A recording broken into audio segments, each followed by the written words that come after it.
अब आते हैं कहानी के आखिरी पड़ाव।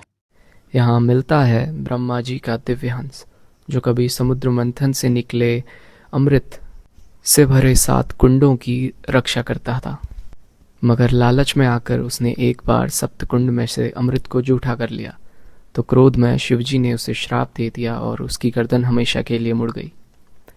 आगे बढ़ने पर हमें दिखते हैं शिवजी की जटाएं, जिनमें माँ गंगा विराजमान है। उनका जल 33 कोटि देवी देवताओं से होके एक कुंड में जमा होता है, जिसकी स्थापना विश्वकर्मा जी ने की थी। स्थापना करने के बाद विश्वकर्मा जी ने अपना हाथ वहीं त्याग दिया।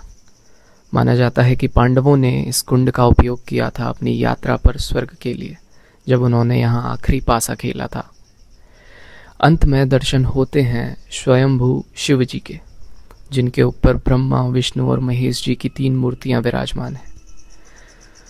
बताया जाता है कि इन मूर्तियों के ऊपर 3 जटाएं हैं, लेकिन सिर्फ 2 ही जटाओं से अभिषेक होता है, जो कि विष्णु और शिव जी पर होता है।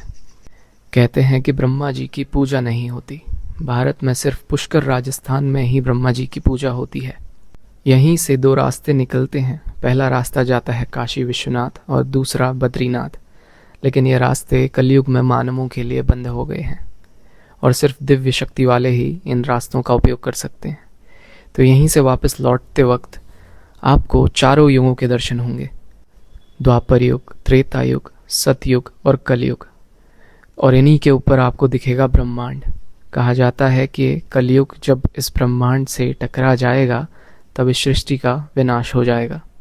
आखिर में आप ऐरावत हाथी के 1000 पैरों के दर्शन करते हो, जो देवताओं को समुद्र मंथन में प्राप्त हुआ था, जिन्हें समुद्र मंथन से देवताओं ने प्राप्त किया था और जो इंद्र के वाहन हैं।